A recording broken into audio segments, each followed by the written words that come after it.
নির্বাচন নিয়ে বিদেশিদের কোনো চাপ নেই জানিয়ে যথাসময়ের বিচার সংস্কার ও নির্বাচন হবে বলে জানিয়েছেন প্রধান উপদেষ্টার প্রেস সচিব Shafiqul Alam.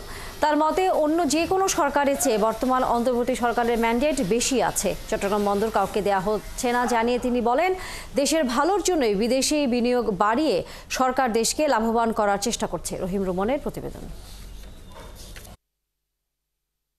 একনল hand wash 100% paraben free, তাই নিরাপদ হাতের জন্য আস্থা রাখুন একনলে।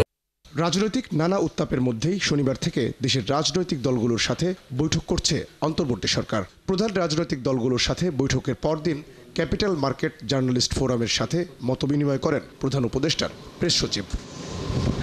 এই মতবিনিময়ে দেশের পুঁজিবাজার, ব্যাংক ও আর্থিক খাত সংস্কারের নানা দিক উঠে আসে।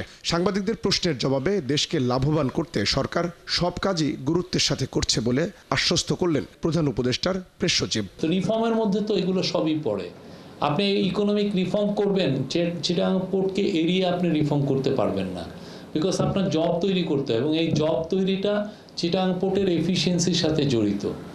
এখন আপনি দেখতেছেন আপনাকে কিভাবে জড়িত, আপনি এটা পুরো পৃথিবীতে এটা হয়েছে। এমন কোনো দেশ নাই যারাই ইকোনমিক্যালি প্রসপার করছে যার একটা দুইটা বা 10-15টা পোর্ট বিদেশিরা এসে ম্যানেজ করে না, সেটা একটা উন্নত দেশই হোক আর একটা ডেভেলপিং দেশই হোক না কেন।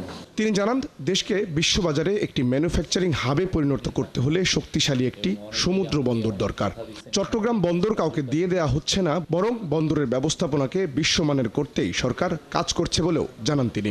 হাসিনার শেষ আমলের দিকে দেখবেন যে সবাই কিন্তু ডলারের একটা ক্রাইসিস ছিল, সেই ক্রাইসিসটা আমরা বলতে পারি এখন আর নেই। এক্সচেঞ্জ রেট স্ট্যাবিলাইজ হওয়ার কারণে মার্কেটে ডলার আছে। যে কেউ ভাবতে পারতেছেন যে যখন তখন ইম্পোর্টের কোনো রেস্ট্রিকশন নাই, সবাই আছেন এবং সেটার রিফ্লেকশনটা আপনারা চিটাগাং পোর্টের ইম্পোর্টের ফিগারে দেখছেন। যথেষ্ট গ্রোথ হচ্ছে। এমন একটা প্ল্যাটফর্ম তৈরি করা যেখানে আমাদের বাংলাদেশের ইকোনমি টেক অফ করে।